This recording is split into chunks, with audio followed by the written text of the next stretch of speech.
গল্পের নাম এক মুঠো চাঁদের আলো। লেখনীতে নুসরাত ফারিয়া। পর্ব ১৩। তাড়াতাড়ি ঘুমানোর ফলে ভোররাতের দিকে ঘুম ভেঙে যায় আলোর। চোখ মেলে তাকাতেই সর্বপ্রথম নজরে এল মেঝেতে বসে থেকে বিছানায় হেলান দিয়ে মাথা ঠেকিয়ে ঘুমিয়ে থাকা মানুষটাকে। আলো নিজের বাম হাতের দিকে তাকায়। মানুষটা তার হাতের আঙুলের ভাঁজে নিজের হাতের আঙুলগুলো ডুবিয়ে রেখেছে। ঘুমের মধ্যেও কেমন শক্ত করে ধরে আছে তার হাত, যেন ছেড়ে দিলেই সে পালিয়ে যাবে। আলো উঠে বসে আস্তে করে হাত সরিয়ে নিয়ে নেমে পড়ল। ঘুমন্ত মানুষটার সামনে হাঁটু ভেঙে বসে কিছুক্ষণ তাকিয়ে থাকল ওই কিউট চেহারার দিকে। কাত করে রাখা মাথাটা সোজা করে দিতেই আধার ঘুমের ঘোরে মৃদুস্বরে গোমাল। আলো চমকে উঠে কপালের মাঝে হাত রাখল, নাহ জ্বর নেই। নিশ্চয়ই মাইগ্রেন ব্যথা উঠেছে লোকটার। আলো বিছানা হাতরে একটা বালিশ নিল। সে তো আর মানুষটাকে তুলে বিছানায় শোয়াতে পারবে না, তাই একটু আরাম দেওয়ার চেষ্টা করল। এক হাত ঘাড়ের নিচে গলিয়ে মাথাটা উঠিয়ে নিয়ে অন্য হাতে বালিশটা পিছনে রাখল। কিন্তু মানুষটার মাথা আর সেখানে রাখা হল না, কারণ লোকটা সামনে হেলে তার বুকের মাঝে মাথা রেখেছে এবং শরীরের সমস্ত ভার ছেড়ে দিয়েছে। আলো ধপ করে বসে দুহাতে আগলে নীল স্বামীকে। সে বুঝতে পারছে না কতক্ষণ এইভাবে বসে থাকবে। কিছুক্ষণ চুপ করে বসে থেকে মানুষটাকে টেনেটুনে উঠানোর চেষ্টা করল। আধারের ঘুমটা হালকা হয়ে গেল। তবে সে চোখ মেলে তাকায় না, শুধু উঠে বিছানায় বসে। আলো একটুতেই হাঁপিয়ে গিয়েছে। সে নিজেকে সামলিয়ে মানুষটাকে ঠিকঠাকভাবে বিছানায় শুয়ে দিতেই অনুভব করল সে নিজেই বিছানায় শুয়ে আছে। হুট করে কি থেকে কি হয়ে গেল ঠিক বুঝতে পারল না আলো। তবে নিজের শরীরের উপর স্যারকে দেখে হতবাক হয়ে গেল। অসভ্য লোকটা ঘুমের নেশায় তাকে কোলবালিশ ভেবে চেপে চুপে ধরে তারই উপর শুয়েছে। উন্মুক্ত ঘাড়ে আছড়ে পড়ছে গরম নিঃশ্বাস। স্যারের নিচে থেকে আলোর মনে হচ্ছে সে আলু ভর্তা হয়ে গেছে, অথচ লোকটা কি আরামসে ঘুমাচ্ছে। আলো হাসফাস করে উঠল। ঘাড় কাত করে জোরে জোরে শ্বাস নিয়ে নিজেকে শান্ত করল। লোকটার হাতির মতো ওজনের কাছে তার শরীরটা চ্যাপ্টা হয়ে গেল। সে দুহাতে মানুষটাকে সরাতে চেয়েও সরিয়ে দিল না, বরং এক হাত পিঠের উপর রেখে অন্য হাত মাথার চুলের ভাঁজে গলিয়ে দিয়ে বুলিয়ে দিতে থাকল। আধার বুঝি আরাম পেল। সে মৃদুস্বরে গুনিয়ে ছোট্ট শরীরটাকে আরও শক্ত করে জড়িয়ে ধরে গলায় নাকমুখ গুজল। আলোর কষ্ট হলেও সে একটুও নড়াচড়া করল না, কারণ সে বুঝতে পারছে লোকটা শান্তি পাচ্ছে না মাইগ্রেনের ব্যথায়। একটু ঘুমিয়ে নিলে আরাম পাবে, তাই সে মাথায় হাত বুলিয়ে দিয়ে মানুষটাকে ঘুম পাড়িয়ে দেওয়ার চেষ্টা করল। সময় আজ কোনো দিক দিয়ে অতিবাহিত হল ঠিক বোঝা গেল না। অদূর থেকে মৃদুস্বরে ভেসে আসা আয়নের শব্দে আধারের ঘুম ভাঙল। কিন্তু সে তখনই উঠল না। কিছুক্ষণ চোখ বুজে থেকে নিঃশ্বাসের মাধ্যমে মিষ্টি ঘ্রাণ টেনে নিল। এটা তার খুব পরিচিত, কারণ এই সুঘ্রাণের অধিকারী রমণীই তার সাথে মিশে থাকে। আধার নিজের অবস্থান বুঝেও একটু নড়ল না, আর না সরে গেল। সে তো মটকা মেরে পড়েই থাকল মেয়েটার উপর। নিজের এই বেহায়া কাজে মনে মনে নিজেই ভীষণ বিরক্ত হল। ব্রেন বলছে উঠে যেতে, কিন্তু মন বলছে আরেকটু থাকতে। অবশেষে মনটাই জয় হল। বেশ কিছুক্ষণ পর আধার চোখ মেলে তাকায়। দুহাতে ভর দিয়ে মাথা উঁচু করে মেয়েটার দিকে তাকিয়ে দেখে চোখমুখ কুঁচকে তার দিকেই তাকিয়ে আছে। আমাকে দেখা হয়ে গেলে এখন সরুন। আধারের কপাল কুঁচকে গেল, সে গমগমে গলায় বলল, সর্বনা, কি করবে? আলো অদ্ভুত চোখে তাকায়। এই লোকটা রাতে কত কথা শোনাল তাকে, আর এখন কিনা তার উপর থেকে সরতে চাইছে না। এই লোকটা আসলে কি চায় একমাত্র উপরওয়ালা জানে। আলো কিছু না বলে বাম হাতটা মানুষটার গালে রেখে জানতে চাইল, মাথা ব্যথা কমেছে? আধার চোখ বুজে ধীর কণ্ঠে বলল, হু। আলোর মাথায় দুষ্টু বুদ্ধি এল। সে দুহাতে স্বামীর মাথার চুলগুলো টেনেটুনে এলোমেলো করে দিল। আধার বিরক্তিতে সরে গেল। এটা দেখে আলো উবুর হয়ে বালিশে মুখ গুজে খিলখিল করে হেসে উঠল। আধার ঘাড় কাত করে মেয়েটার দিকে তাকিয়ে থাকল। তারপর কিছু একটা মনে হতেই তড়িঘড়ি করে উঠে গিয়ে ল্যাপটপ খুলে ভার্সিটিতে ইমেইল পাঠিয়ে দিল। আজ আর তার যাওয়া হল না। আধার শাওয়ার নিয়ে একেবারে নিচে নামল। ডাইনিংয়ে তখন রাত বসে থেকে একা খাবার খাচ্ছিল। আধার এসে রাতের সামনের চেয়ার টেনে নিয়ে বসল। শেফালি চাচি আরও খাবার নিয়ে এসে টেবিলের উপর রেখে গেলেন। রাত এক পলক ভাইয়ের ভেজা চুলগুলোর দিকে তাকিয়ে নজর সরিয়ে নিল। কিছুক্ষণ পর আলো নেমে এল। গতকাল সেই দুপুরে খেয়েছিল খাবার, এরপর আর খাওয়া হয়নি। তাই খুব খিদে পেয়েছে তার। স্বামীর পাশের চেয়ারে এসে আলো বসতেই রাত মুখ তুলে মেয়েটার দিকে তাকায়। আলো স্বামীর কথামতো বড় ওড়না হিজাবের মতো পেঁচিয়ে পড়ে আছে, ফলস্বরূপ মুখ ছাড়া আর কিছুই উন্মুক্ত না, এমনকি একটা চুলও বেরিয়ে নেই। হঠাৎ করে মেয়েটার এমন লুক আর চোখমুখ ফোলা ফোলা দেখে রাতের কপালের মাঝে 4টে ভাঁজ পড়ল। তাহলে কি তার ভাই? আর ভাবতে পারল না রাত। চোয়াল শক্ত করে ভাইয়ের দিকে তাকায়। রাতকে এমন করে তাকাতে দেখে আধারের চোখ হাসে। সে ধীর কণ্ঠে বলে উঠল, তুই চলিস হারাম পথে আর আমি চলেছি হালাল পথে গু। একটু থেমে পুনরায় বলল, এখন কেন জানি বড্ড আফসোস হচ্ছে, শুধু শুধু এতগুলো দিন উপোস করেছিলাম। বাট ফাইনালি উপোস ভাঙলাম। বলেই বাঁকা হাসল আধার। রাত হাত দুটো মুষ্টিবদ্ধ করে দাঁতে দাঁত চেপে বলল, তুমি কিন্তু এটা একদম ঠিক করলে না। আধার কিছু না বলে শুধু নিঃশব্দে হাসল। রাত রাগে গজগজ করতে করতে উঠে হনহনিয়ে চলে যায়। অন্যদিকে সবকিছু আলোর মাথার উপর দিয়ে গেল। সে স্বামীর দিকে তাকিয়ে অবাক কণ্ঠে জিজ্ঞেস করল, আপনি এতদিন উপোস থাকলে প্রতিদিনের খাবার কে খেয়েছে? আপনার ভূত? আধার পাশে তাকিয়ে মেয়েটার সরু নাক টেনে ধরে গম্ভীর কণ্ঠে বলল, একদম বড়দের কথার মাঝখানে নিজের এই লম্বা নাক গলাবে না গি। আলো কপাল কুঁচকে বিড়বিড় করে বলল, মিথ্যেবাদী কোথাকার। আধার চোখ রাঙায়। আলো খ্যাক করে বলল, একদম ওইভাবে তাকাবেন না। নয়তো নয়তো বাপের বাড়ি চলে যাব। ঠিক আছে, যাও। আলোর খুব অভিমান হল, সে খাবার ছেড়ে উঠে দাঁড়াতে যাবে, তখনই আধার তার কোমর খামচে ধরে বসিয়ে দিল এবং দাঁতে দাঁত চেপে বলল, আমার পারমিশন ছাড়া যদি বাপের বাড়িতে যাওয়ার চেষ্টা করো তাহলে আইসো আর তোমার ওই সুন্দর পা জোড়া ভেঙে দেব গ। কোমরের ব্যথায় আলোর চোখ দুটো ছলছল করে উঠল। সে লোকটার হাতটা সরাতে চাইল, কিন্তু আরও শক্ত করে খামচে ধরল তার কটিদেশ। আলো অসহায় কণ্ঠে বলল, লাগছে গি। আধার খেতে খেতে জবাব দিল, লাগার জন্যই ধরেছি। আপনি খুব খারাপ আই নো। আর এই খারাপ আমিটার সাথেই তোমাকে থাকতে হবে, যেমনটা আমি থাকছি তোমার মতো আধপাগলের সাথে গি। আমি আধপাগল? পুরোটাই পাগল। আলো দাঁতে দাঁত চেপে কিছু না বলে চুপ করে বসে থাকল। ইচ্ছে তো করছে একটা হাতুড়ি এনে এই লোকটার লোহার মতো হাতটা ভাঙতে। হঠাৎই মাথায় শয়তান চাপল, সে মাথা নিচু করে লোকটার হাতে চিমটি কাটল। তবুও ছাড়ল না তার কোমর। আলো বেশ কয়েকবার চিমটি মেরে অবশেষে হাল ছেড়ে দিল। ঠিক তখনই তার নরম পেটে শক্তপোক্ত চিমটি এসে পড়ল। আলো পুরো বাড়ি কাঁপিয়ে চিৎকার করে উঠতেই তার মুখের ভেতর আলুর টুকরো গুজে দিল আধার। আলোর মন চাইল একটা লাথি মেরে এই লোকটাকে চেয়ারসহ ফেলে দিতে। সে নিজের ইচ্ছেটাকে দমিয়ে পেটের কাছ থেকে জামাটা সরিয়ে দেখল, পুরো জায়গাটা লাল টকটকে হয়ে আছে, এমনকি নখের দাগও খুব বাজেভাবে বসে গেছে, যেখানে সময় রক্ত গড়িয়ে পড়তে পারে। এসব দেখে আলো দাঁত কিরমির করে বলল, আপনাকে আমি দেখে নিব। বিকেলের দিকে ড্রয়িং রুমে বসে থেকে দাদাজানের সাথে গল্প করছিল আর চা খাচ্ছিল আলো। তখন দরজায় কলিং বেল বেজে উঠল। শেফালি চাচি সেদিকে গেলেন এবং কিছুক্ষণ পর ফিরে এলেন একটা বড় সাইজের পার্সেল নিয়ে। কার্টুন দেখে আলোর কপাল কুঁচকে গেল। জিজ্ঞেস করল, কার পার্সেল এটা? তোমার। চাচির কথা শুনে আলো চমকে উঠল। তার পার্সেল মানে? সে তো কিছু অর্ডার করেনি, তাহলে? সে কৌতূহলী হয়ে উঠে এসে বক্সের কাছে বসে খুলতে লাগল। ভেতরে আদৌ কি আছে কে জানে। শোভহান খানও উঠে এসে নাতবুয়ের পাশে দাঁড়িয়েছে। কার্টুন খুলতেই আলোর চোখ দুটো ছানাবড়া হয়ে গেল। সে মাথায় হাত দিয়ে ধপ করে মেঝেতে বসল। এক কার্টুন ভর্তি শুধু ওড়না আর ওড়না। এটা যে কোনো পাগলের কাজ, সেটা বুঝতে একটু অসুবিধা হল না।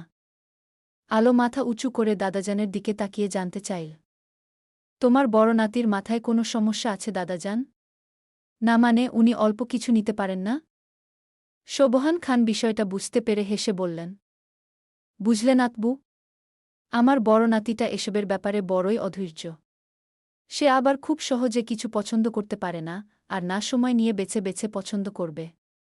তার যেটা প্রয়োজন ওটার পুরো 14 গোষ্ঠীই তুলে নিয়ে আসবে। আমি একবার নদীর একটা মাছের নাম বলেছিলাম ওটা নিয়ে আসার জন্য। তারপর তোমার স্বামী কি করেছে জানো? বাজারের অর্ধেক নদীর ছোট মাছ নিয়ে চলে এসেছে। সেদিন ছোট বোমার কি রাগ! এতগুলো ছোট মাছ কিভাবে কাটাবে? টাকা দিয়ে এনে তো আর ফেলে দিতে পারবে না। তাই ছোট বোমা আর শেফালি মিলে মাছ কাটতে বসে। পুরো দিন পেরিয়ে যাবার পরেও মাছ কাটা শেষ হয় না। ছোট বোমা রেগেমেগে অর্ধেক মাছ পাড়া প্রতিবেশীদের দিয়ে দেয়। তারপর থেকে আমি ভুলেও আর বড় নাতিকে মাছ কিনতে বাজারে যেতে বলি না। নয়তো দেখা যাবে আবার পুরো মাছের বাজারই তুলে নিয়ে এসেছে গি। কথাগুলো শুনে আলো শব্দ করে হেসে উঠে বলল, উনার মতো ঠিক আমার বাবাও। বাজারে গেলে পুরো বাজারই তুলে নিয়ে আসে। তারপর মায়ের কাছে বকা শুনে।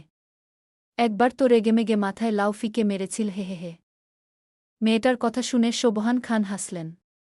তখন তাহমিনা খান এসে এতগুলো ওড়না দেখে গম্ভীর কণ্ঠে বললেন, আজকাল দেখছি আপনার বড় নাতি অহেতুক টাকা পয়সা নষ্ট করছে। মুহূর্তেই আলোর মুখের হাসি গায়েব হয়ে গেল। শোভহান খান পিছনে ফিরে স্বাভাবিক গলায় বললেন, আমার নাতি তার বুকে কি দিবে না দিবে সেটা একান্তই ওর বিষয়। আর এখানে অহেতুক টাকা পয়সা নষ্ট কোথায় দেখলে ছোট বুমা? ছেলেটা তো আর বারবার মেয়েটাকে ওড়না কিনে দিবে না। তাই সে একবারেই নিয়ে দিয়েছে। আর তুমি ওর স্বভাব কিন্তু ভালো করেই জানো। ও যেটা নেয় সেটা কয়েক মাসের জন্যই নেয়। একটু একটু করে জিনিস নেওয়া পছন্দ করে না। আর না ধৈর্য আছে। তার সামর্থ্য অনুযায়ী সে তার বুকে দেয়। এতে কারোর আপত্তি তো হওয়ার কথা নয়। শ্বশুরের কথা শুনে তাহমিনা খান কিছুক্ষণ চুপ থেকে বললেন, আপনি কি জানেন আপনার নাতি এই মাসে কত টাকা সংসারের পিছনে দিয়েছে? অবশ্যই জানি। আর যতটা দিয়েছে এতেই সংসার দিব্যি চলে যাবে। তুমি কি ভুলে গেলে? আধার এ মাসে সবথেকে বেশি কার উপর খরচ করেছে? একথা শুনে তাহমিনা খান চুপ হয়ে গেলেন। শোভহান খান তাচ্ছিলের সুরে বললেন, তোমার ছেলে দেশে ফেরা মাত্রই তোমার কাছে আবদার করল বাইকের জন্য। আর তুমি সেটা বললে আধারকে। ছেলেটা নিঃশব্দে তোমাকে বাইক কেনার জন্য চেক দিয়েছে। আর যে সে বাইক নয়, তোমার ছেলে সবচেয়ে দামি বাইকটাই নিয়েছে। তবুও আধার কিছু বলেনি। উল্টো লাইসেন্স, কাগজপত্র তৈরি করার জন্য তোমাকে আবারও টাকা দিয়েছে। তখন তো তুমি কিছু বললে না। আর ছেলেটা তার বুকে সামান্য কিছু ওড়না কিনে দিয়েছে বলেই অহেতুক টাকা নষ্ট করা হয়ে গেল। শুনো ছোট বুমা, আমি কিছু বলি না মানে এই নয় যে তোমরা ছেলেটার রক্ত ঝরানোর টাকাগুলো এইভাবে শেষ করবে। তোমার ছেলের পড়াশোনা শেষ না? তাকে ক্যারিয়ারের জন্যই তো দেশের বাইরে পাঠিয়েছিলে। তাহলে তোমার ছেলের ক্যারিয়ার কই? এইভাবে বেকার জীবন পার করে কি বোঝাচ্ছে বলো তো? লেখাপড়া করে বড় বড় ডিগ্রি অর্জন করে এসে দিব্যি ঘুরে বেড়াচ্ছে, বন্ধুবান্ধবদের সাথে আড্ডা দিচ্ছে আর আমার নাতির টাকা ফুরাচ্ছে। ছেলেটার কি ভবিষ্যৎ নেই? সে আর কতদিন এই সংসারের পিছনে খাটবে? এই পর্যন্ত তো আর কম খাটল না। সেই ছোটবেলা থেকে খেটেই যাচ্ছে। এই বাড়ির বড় ছেলের সব দায়িত্ব পালন করেছে এবং এখনও করে আসছে। কিন্তু তোমার ছেলে কোনো দায়িত্ব পালন করেনি। আর না কখনো চেষ্টা করেছে। আজ রাত বাড়ি ফিরলে বলবে যত দ্রুত সম্ভব একটা চাকরি খুঁজে জয়েন হতে। না হলে কিন্তু আমি ওর সব খরচ বন্ধ করে দিব গো। তাহমিনা খান কথাগুলো চুপচাপ হজম করে নিয়ে সেখান থেকে চলে গেলেন। শোভহান খান এসে সোফায় বসলেন। এতক্ষণ আলো মেঝেতে বসে থেকেই সমস্ত কথাগুলো শুনো। সে উঠে ডাইনিং থেকে পানি নিয়ে এসে দাদাজানকে দিল। শোভহান খান পানি খেয়ে ইশারা করে নিজের পাশে বসতে বললেন আলোকে। মেয়েটা গ্লাস রেখে চুপচাপ দাদাজানের পাশে বসল। তখন শোভহান খান বললেন, জানো নাতবু, তোমার ওই পচা স্বামী না থাকলে আজ আমাদের পথে বসতে হতো। ছেলেটা এইচএসসি পরীক্ষার পরই কিছু কারণের জন্য এ দেশ ছেড়ে চলে গিয়েছিল। বাহিরের দেশে লেখাপড়ার পাশাপাশি পার্ট টাইম কাজ করে নিজের খরচ চালিয়েছে। আমাদের থেকে কোনো টাকা পয়সা নেয়নি, শুধু বাহিরে যাওয়ার জন্য আমার থেকে টাকা ধার নিয়েছিল। তারপর তার পরিচিত আঙ্কেল সব ব্যবস্থা করে দিয়েছে। ওখানে গিয়ে কয়েক মাস পর আমার টাকা শোধ করে দেয়। তারপর কেটে যায় বছরের পর বছর। এরপর আমার গুণধর ছেলেটার জন্য সব শেষ হয়ে গেছে। আমাদেরও কোম্পানি ছিল, কিন্তু কিছু বেইমানদের জন্য বাড়ি, কোম্পানি নিলামে উঠে যায়। ব্যাংকে এত লোন ছিল যে জমিটমি বেচে দিয়েও শোধ হয়নি। আধার বাড়িটা বাঁচাতে পারলেও কোম্পানিটা রক্ষা করতে পারেনি। এত শোক সইতে না পেরে আমার ছেলেটা স্ট্রোক করে। ও যাদের বিশ্বাস করেছিল দিন শেষে তারাই তাকে ধ্বংস করে দিয়েছে। তারপর থেকেই এই বাড়ির সব দায়িত্ব আধার নেয়। রাত, তিথির লেখাপড়ার খরচ থেকে যাবতীয় সবকিছুর দায়িত্ব ও নিজে নেয়। ছেলেটা বাইরের দেশে খেয়ে না খেয়ে থেকে আমাদের জন্য মাসের পর মাস টাকা পাঠিয়েছে। আমি ছেলেটাকে একটু সাহায্য করার জন্য বাচ্চাদের পড়াতে শুরু করি। এইভাবে দিন যাচ্ছিল আমাদের। রাত এইচএসসি দেওয়ার পর সেও জেদ ধরল বাইরের দেশে গিয়ে ভাইয়ের মতো লেখাপড়া করবে। ছোট বুমাও ছেলের ভবিষ্যতের জন্য রাজি হয়ে গেলেন। তারপর রাতও তার বড় ভাইয়ের কাছে চলে যায়। ওর ওখানকার সব খরচটাও আধার সামলে নিত। ছেলেটা পিএইচডি শেষ করে সঙ্গে সঙ্গে দেশে আসেনি। অস্ট্রেলিয়াতে কয়েক বছর থেকে কোম্পানিতে জব করে নিজের ব্যাংক ব্যালেন্স তৈরি করে তারপর এসেছে। ছেলেটা সবার জীবন গুছিয়ে দিলেও নিজের জীবনটা বড্ড অগোছালো। সে একাকিত্বের মাঝে থাকতে থাকতে ভুলেই গেছে ভালোবাসা কি। আমার বড় নাতিটা এমন ছিল না, সে খুব হাসিখুশি আর চঞ্চল ছিল। কিন্তু পরিস্থিতি তাকে এমন কঠোর করতে বাধ্য করেছে। ছেলেটা কখনো সঙ্গী পায়নি নিজের মনের কথাগুলো প্রকাশ করার জন্য। আর ও খুব একটা মনের কথা কাউকে বলতে পারে না। ছেলেটার বুক ফাটবে, তবে মুখ ফাটবে না। সাথে ভীষণ ঘাড়তারা একনাগারে কথাগুলো বলে থামলেন সোবহান খান। নাতবুয়ের মাথায় হাত বুলিয়ে দিয়ে ধীর কণ্ঠে বললেন, আমার নাতিটা বাইরে যতটা কঠোর তার চেয়ে বেশি মনের দিক দিয়ে নরম। ও সহজে কিছু মুখ ফুটে বলে না। ছেলেটা ভালোবাসা, আদর, যত্ন থেকে অনেক আগেই বঞ্চিত হয়েছে কাজের চাপে, পরিবারের চাপে, মানসিক চাপে। ভালোবাসা কী জিনিস সেটা ভুলেই গেছে। আমার নাতিটা মনের দিক দিয়ে খারাপ নয় নাতবু। তুমি শুধু একটু কষ্ট করে মানিয়ে নিয়ে ওর কাছে থেকে যাও। দেখবে একদিন না একদিন ও ঠিক স্বাভাবিক জীবনে ফিরে আসবে গি। দাদাজানের বলা প্রতিটা কথাগুলো খুব মনোযোগ সহকারে শুনল আলো। কিছুক্ষণ চুপ করে বসে থেকে একগাল হেসে বলল, তুমি চিন্তা করো না দাদাজান। আমি বেঁচে থাকাকালীন আর ছাড়ছি না তোমার বড় নাতিকে। উনি না চাইলেও আমি উনার সাথে থাকব। বেশি বাড়াবাড়ি করলে তুমি তোমার পচা নাতির কান মলে দিবে, ঠিক আছে? সোবহান খান হেসে বললেন, ঠিক আছে গি।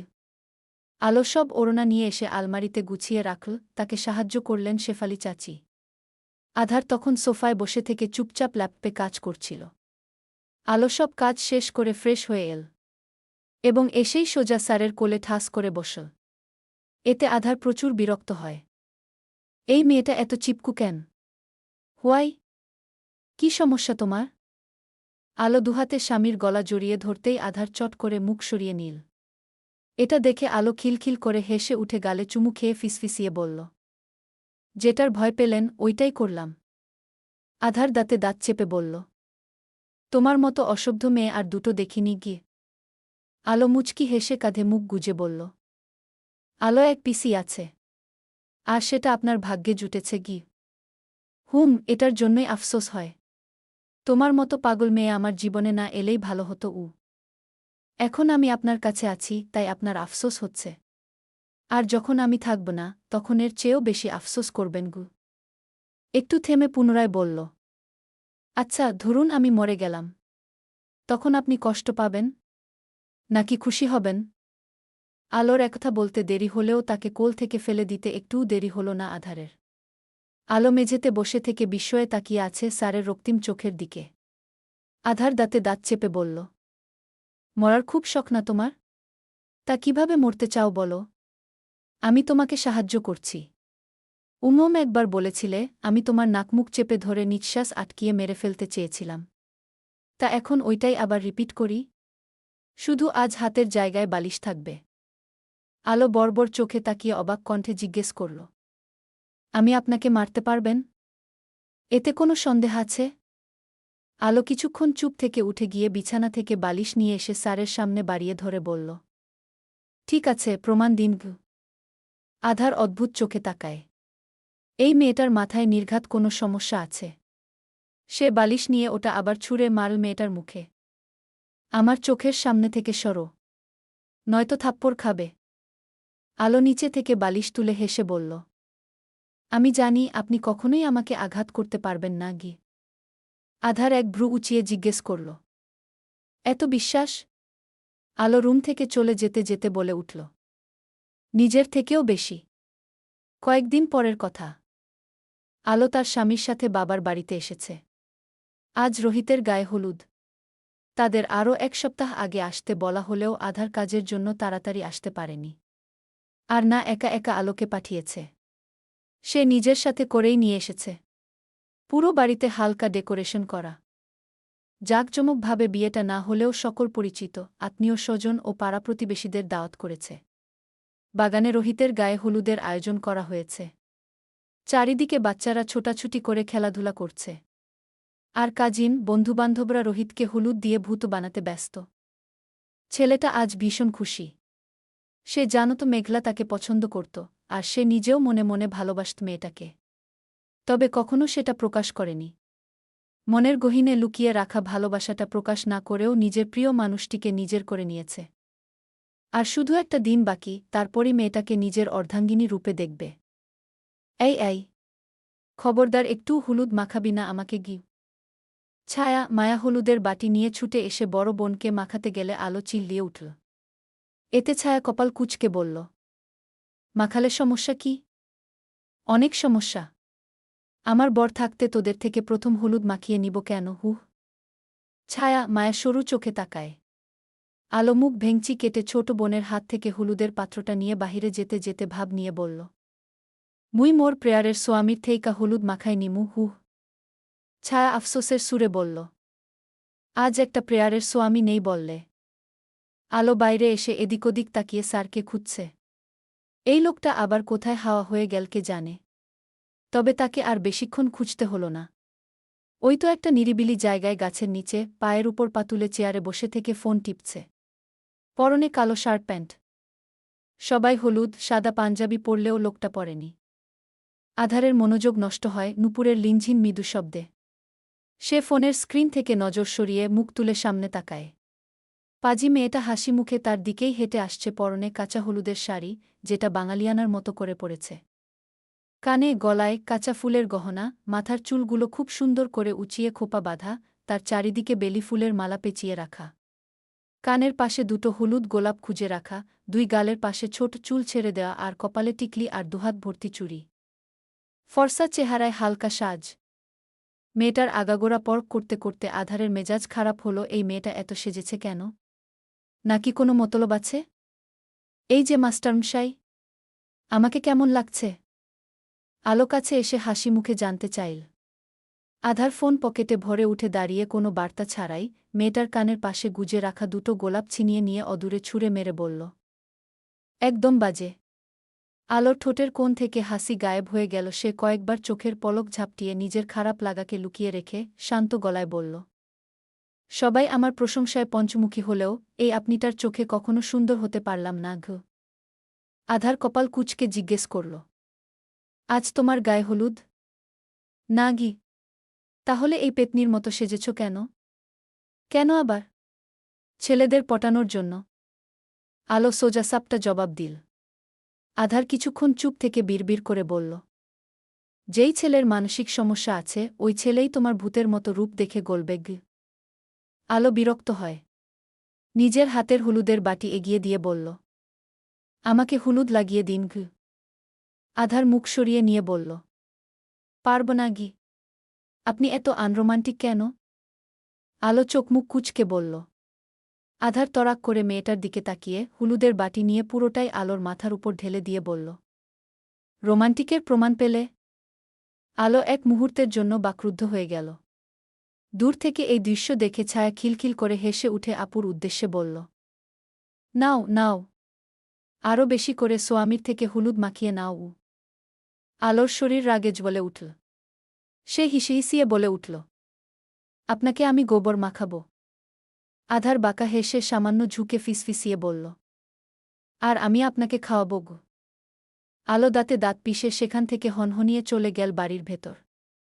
দুপুর হয়ে আসায় আধার রুমে এসে দরজা বন্ধ করে শার্টের বোতাম খুলতে লাগল। আগেরবার সিঙ্গেল বেড থাকলেও এবার মতিউর রহমান নতুন করে বড় বেড বানিয়ে মেয়ের ঘরে দিয়েছে যেন দুজনের কোনো অসুবিধা না হয়। আধার শার্ট খুলে পাশে ফিরতেই হার্টবিট থেমে গেল। ওয়াশরুমের দরজা খুলে বেরিয়েছে আলো। পরনে এলোমেলো চেরি রঙের জর্জেট শাড়ি। লম্বা আঁচল কাঁধে তুলে রাখায় সাদা ধবধবে পেটের অর্ধেক অংশ দৃশ্যমান, যেখানে তার ওই দিনের চিমটি দেওয়ার হালকা দাগ এখনও রয়েছে। ভেজা চুলগুলো থেকে টপটপ করে পানি পড়ছে। সদ্য গোসল করা রমণীকে দেখতে অনেক স্নিগ্ধ লাগছে। আলো তোয়ালে দিয়ে মাথার চুলগুলো মুছতে মুছতে সামনে তাকাতেই কপাল কুঁচকে গেল। তবে কিছু না বলে পাশ কাটিয়ে বারান্দায় চলে যাওয়ার সময় শুনতে পেল, শাড়ি ব্যতীত তোমার অন্য ড্রেস নেই? আলো পিছনে ফিরে জবাব দিল, অবশ্যই আছে। কিন্তু কেন? আপনি পরবেন? আধার শান্ত গলায় বলল, শাড়ি চেঞ্জ করে গাউন নয়তো থ্রিপিস পরক। সকালে আমি আপনাকে পাঞ্জাবি পরতে বলেছিলাম, কিন্তু আপনি আমার কথা শুনেনি। তাই এখন আমিও আপনার কোনো কথা শুনব না। আমার যেটা ইচ্ছে সেটাই আলো সম্পূর্ণ কথা শেষ করতে পারল না। তার আগেই অনুভব করল তার শরীর থেকে শাড়ি খুলে গেছে। আলোর আগে চিল্লিয়ে উঠল, এই, আপনার সমস্যা কি বলুন তো? আমার সব কিছুতে আপনার এত আপত্তি কিসের? আধার ঝড়ের বেগে তেড়ে এসে মেয়েটার চোয়াল শক্ত করে চেপে ধরে হিসিয়ে বলল। আওয়াজ একদম নিচে। আলোর গাল বেয়ে অশ্রু গড়িয়ে পড়ল। আধার চোয়াল ছেড়ে দিয়ে পিছনে ফিরে গম্ভীর কণ্ঠে বলল, আমি চাই না কেউ তোমার দিকে বাজে নজর দিক। আলো নাক টেনে ঝাঝাল কণ্ঠে বলল, সেটা তো ভালো করে বলতে পারতেন। আমি ভালো কথা বলতে পারি না গি। হ্যাঁ, সেটা কেন পারবেন? আপনি তো পারেন শুধু রাগ দেখাতে আর ধমকাধমকি করতে। আমি এমনই। আমি এমনই। আলো মুখ ভেঙিয়ে বলল। আধার ঘাড় ঘুরিয়ে তাকাতেই আলো চুপচাপ এগিয়ে এসে আলমারি খুলে সেলোয়ার কামিজ নিয়ে ওয়াশরুমে চলে গেল। আধার ফ্লোরে পড়ে থাকা শাড়িটার দিকে তাকিয়ে থেকে আনমনে বলে উঠল, দিন দিন আমি এত রুড হয়ে যাচ্ছি কেন? হোয়াই? দুপুরের সবার খাওয়া দাওয়ার পালা শেষ। কিন্তু আলো এখনও খায়নি। সে দুহাত ভর্তি মেহেদি দিয়ে টইটি করে ঘুরে বেড়াচ্ছে। সবার মেহেদি দেওয়ার কথা রাতে থাকলেও সে আগেভাগে দিয়েছে। নয়তো দেখা যেত মেহেদি হাতের বদলে বিছানার চাদরে লেপটে গেছে। তারপর মায়ের বকুনি ফ্রি। আলো রান্নাঘরে উকি দিয়ে দেখল সবাই কাজে ব্যস্ত। তবুও সে তার মায়ের উদ্দেশ্যে বলল, মা, খুব খিদে পেয়েছে, একটু খাইয়ে দাও না। রান্নাঘর থেকে আলেয়া রহমানের কণ্ঠস্বর ভেসে এল, কেন? তোমার হাত নেই? আছে তো, কিন্তু হাতে মেহেদি দেওয়া। বলেছিলাম না, মেহেদি দেওয়ার আগে খাবার খেয়ে নাও। তখন খিদে পায়নি তবু। তাহলে এখন উপোস করে বসে থাকো। আমি কাজ শেষ করে আসতেছি। তুমি আমার মায়ের থেকে প্রতিবেশী আন্টি লাগো বেশি গ। আলো বিরক্তিতে চোখমুখ কুঁচকে ড্রয়িং রুমে এসে সোফায় বসল। তখন খেয়াল করল আধার স্যার রান্নাঘরের দিকে যাচ্ছে। এটা দেখে সে গলা উঁচিয়ে বলল, ওই স্যার, কি লাগবে আমাকে বলুন, আমি এনে দিচ্ছি গ। আধার ঘাড় ঘুরিয়ে এক ভ্রু উঁচিয়ে জিজ্ঞেস করল, তা কি দিয়ে এনে দিবে? পা দিয়ে? আলো চোখমুখ কুঁচকে বলল, আপনিও আমার স্বামীর থেকে বেশি প্রতিবেশী কাকু লাগেন। তুমিও বউয়ের থেকে বেশি প্রতিবেশী ঝগড়ুটে মহিলা লাগোক। একথা বলে আধার রান্নাঘরে চলে গেল। আর আলো সোফায় দুহাত মেলে দিয়ে পিছনে মাথা ঠেকিয়ে চোখ বুজে বিড়বিড় করল, সবকটা মির্জাফরের দল। কিছুক্ষণ পর নাকে পোলাও ও মাংসের ঘ্রাণ আসতেই আলো চট করে চোখ মেলে তাকায়। সোজা হয়ে বসতেই খেয়াল করল আধার স্যার খাবারের প্লেট নিয়ে তার পাশে বসেছে। এটা দেখে মুহূর্তেই খুশি হয়ে গেল আলো। সে আরও এগিয়ে এসে দুপা তুলে সুন্দর করে স্যারের সামনে বসল। আধার কিছু না বলে চুপচাপ মেয়েটাকে নিজ হাতে খাইয়ে দিতে লাগল। আর মাঝে মধ্যে টিস্যু দিয়ে ঠোঁটের কোণ মুছে দিতে থাকে। দূর থেকে এই দৃশ্যটা মতিউর রহমান দেখে মুগ্ধ হলেন। তার মেয়েটা খেতে খেতে বকবক করছে আর ছেলেটা মনোযোগ সহকারে শুনছে। মাঝে মধ্যে তারা জবাব দিলে মেয়েটা গাল ফুলিয়ে রাখছে। আবার পর মুহূর্তে স্যারকে জ্বালাতে শুরু করল। তিনি স্বস্তির নিঃশ্বাস ছেড়ে ওখান থেকে চলে গেলেন। আলো কথা বলে বলে আধারের মাথা ব্যথা তুলে ফেলেছে। আধার দাঁতে দাঁত চেপে সব বকাবকি মুখ বুজে সহ্য করে নিল। তখনই তার চোখে পড়ল পোলাও এর মধ্যে দুটো এলাচি। এটা দেখে মনে মনে ক্রূর হেসে পোলাও ও মাংসের ভেতর দুটো এলাচি নিয়ে আলোর মুখের সামনে ধরল। মেয়েটা সরল মনে মুখে নিয়ে কিছুক্ষণ চিবোতেই থমকে গেল। চট করে ঘাড় ঘুরিয়ে স্যারের দিকে তাকাতেই আধার শব্দ করে হেসে উঠল। কারণ মেয়েটার রক্তিম চেহারাটা দেখার মতো। এই প্রথম স্যারকে মন খুলে হাসতে দেখে আলো মুগ্ধ চোখে তাকিয়ে থেকে হাসল। লোকটাকে হাসলে কত সুন্দর লাগে। অথচ মানুষটা হাসতেও কিপটামি করে। মেয়েটাকে নিজের দিকে অমন করে তাকিয়ে থাকতে দেখে আধার নিজেকে সামলিয়ে নিয়ে গম্ভীর মুখে বলল, বেসিনে মুখের খাবার ফেলে দিয়ে এসো। কিন্তু আলো গেল না। সে স্বাভাবিকভাবে মুখের খাবার চিবিয়ে খেয়ে নিল। এটা দেখে আধার থমথমে মুখে বসে থাকল। তখনই তার নজর যায় মেয়েটার দুহাতের তালুতে, যেখানে তার নাম জবলজবল করছে। ডান হাতে আরবিতে ও বাম হাতে ইংরেজিতে ছোট্ট করে লেখা আধার। স্যারের নজর খেয়াল করে আলো নিজের হাতের দিকে তাকায়। তারপর হাত দুটো পিছনে আড়াল করে নিল। এটা নিয়ে না আবার লোকটা তাকে কিছু বলে। কিন্তু আধার কিছুই বলল না। চুপচাপ তাকে খাইয়ে দিতে থাকল। রাতের বেলা সব কাজিনরা মিলে ঠিক করেছে আজ ছাদে শোবে। কারণ এতগুলো মানুষের রুমে জায়গা হবে না। তাই ছাদে দুই পাশে বিছানা পাতা হয়েছে। এক পাশে থাকবে ছেলেরা ও অন্য পাশে থাকবে মেয়েরা। ছায়া মায়া আগেই চলে গিয়েছে। আলো নিজের বালিশ বগলদাবা করে ললিপপ খেতে খেতে করিডোর দিয়ে যাচ্ছিল। উদ্দেশ্যে সিঁড়ি বেয়ে ছাদে যাওয়ার। আধার স্যার এসব পছন্দ করেন না, তাই উনাকে নিজের পুরো রুমটাই ছেড়ে দিয়েছে। আজ বদমাইশ লোকটা থাক একা। এসব ভাবার মাঝেই আলো অনুভব করল পিছন থেকে কেউ তার বিনুনি চেপে ধরেছে। আলো বিরক্তিতে মুখ দিয়ে বর্গীয় শব্দ উচ্চারণ করল। মুখ থেকে ললিপপ বের করে ঘাড় ঘুরিয়ে পিছনে তাকিয়ে খ্যাক করে বলল, এখানেও আবার চুল ধরে টানাটানি শুরু করেছেন? প্রত্যুত্তরে আধার কিছু না বলে মেয়েটার হাতের বাহু চেপে ধরে টেনে টুনে নিজের সাথে নিয়ে যেতে লাগল। রুমে এসে বিছানায় ছুঁড়ে মারল মেয়েটাকে। তারপর দরজা লাগাতে লাগাতে গম্ভীর কণ্ঠে বলল, এখানেই ঘুমাও। আলো সোজা হয়ে উঠে দাঁড়িয়ে পিছনে ফিরে হাতে থাকা বালিশটা স্যারের দিকে ছুঁড়ে মেরে দাঁতে দাঁত চেপে বলল, আপনি আমার জীবনটা জ্বালিয়ে খাচ্ছেন। আধার বালিশটা ক্যাচ করে ধরে বিছানায় ছুঁড়ে মারল। তারপর দুহাত ট্রাউজারের পকেটে গুজে এগিয়ে আসতে আসতে ধীর কণ্ঠে বলল, তুমি ঘুমানোর সময় কেমন হয়ে থাকো সেটা জানো? অর্ধনগ্ন হয়ে থাকো। ঘুমের স্টাইল এত জঘন্য তোমার। সেই জায়গায় তুমি কিনা অতগুলো ছেলেদের সাথে ছাদে থাকবে? আর ইউ সিরিয়াস মিসেস খান? ছেলেদের সাথে না, বলুন মেয়েদের সাথে। আর অনেকগুলো কমফোর্টার রয়েছে। কোনো সমস্যা হবে না। আমার বেডেও কমফোর্টার রয়েছে, এমনকি তুমি শোয়ার সময় ওই কমফোর্টারের নিচেই শোও। কিন্তু ঘুমানোর পর তুমি কমফোর্টারের নিচে না, বরং কমফোর্টার তোমার নিচে থাকে। সাথে পরনে টি শার্ট, প্লাজো উপরে। আলোকে সম্পূর্ণ কথা বলতে না দিয়ে আধার বলে উঠল। আলো কিছু না বলে লজ্জায় মুখ সরিয়ে নিল। মানছে তার ঘুমিয়ে থাকা ভালো নয়, তাই বলে লোকটা মুখের উপর এইভাবে বলবে? আধার মেয়েটার কাছে এসে মাথা নিচু করে কানের কাছে মুখ নিয়ে ফিসফিসিয়ে বলল, সবাই আপনার স্বামীর মতো এত ভদ্রলোক নয় ম্যাডাম, যে আপনাকে অর্ধনগ্ন অবস্থাতে দেখেও নিজেকে শান্ত রাখবে। একথা বলে আধার সরে গেল। ওয়াশরুম দিকে যেতে যেতে স্বাভাবিক গলায় বলল, তবুও যদি আপনার সবার সাথে ঘুমাতে ইচ্ছে করে তাহলে যেতে পারেন আপনি গিয়ে। আধার ফ্রেশ হয়ে রুমে এসে দেখে আলো নেই। এটা টের পেতেই চোয়াল শক্ত হয়ে উঠল। মেয়েটা এত কিছু শোনার পরেও চলে গেল। আধার হাতের তোয়ালে সোফার উপর রেখে রুমের বাতি নিভিয়ে বিছানায় উবুর হয়ে শুয়ে বালিশে মুখ গুজল। মেয়েটা যেখানে ইচ্ছে সেখানে থাক, তাতে তার কিছু যায় আসে না। অনেকটা সময় পর আলো হাতে করে পানির জগ নিয়ে রুমে এল। সে মূলত নিচে পানি নিতে গেছিল। রাতে যদি পিপাসা লাগে তখন?